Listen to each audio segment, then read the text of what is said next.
Sulle restrizioni idriche, cui in questi giorni è sottoposta a Nuoro a causa della rottura di un tratto della condotta di Gianne Ferru che rifornisce i serbatoi cittadini con chiusure notturne programmate fino al 10 luglio per ripristinare le scorte, interviene con una nota il gruppo consigliare del Partito Sardo d'Azione che chiede ai vertici di Abbanoa di eseguire i lavori di sostituzione della condotta di Gianne Ferru soggetta a continue rotture oppure di dimettersi. Per il terzo anno consecutivo, sempre a luglio, la condotta principale di approvvigionamento della città di Nuoro in agro di Mamoiada salta e arrivano le restrizioni ormai note, le solite promesse da parte di Abbanoa, scrivono i consiglieri Claudia Camarda, Viviana Bravo e Graziano Siotto. Da 3 anni infatti i nuoresi si trovano a leggere le dichiarazioni dei vertici aziendali che promettono l'avvio imminente della sostituzione totale della condotta con la Brodo e richiamo agli oltre 3 milioni di euro che la stessa avrebbe in cassa e pronti all'utilizzo senza però mai vederne nemmeno l'inizio. Il gruppo consigliare sardista prosegue la nota nel denunciare il modus operandi di Abbanoa e il preoccupante silenzio del sindaco Andrea Soddu sulla vicenda,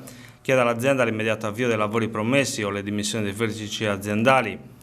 Secondo i sardisti, questi sono responsabili per il terzo anno consecutivo della mancata cantierizzazione dei lavori e di tutti i disagi indegni per un qualsiasi comune, ancor più per il capoluogo di provincia e tutti i suoi abitanti. Il gruppo consigliare sardista, conclude la nota, si riserva inoltre di chiedere il diretto intervento del Presidente della Giunta regionale Cristian Solinas anche per la valutazione di immediati provvedimenti nei confronti di Abbanoa.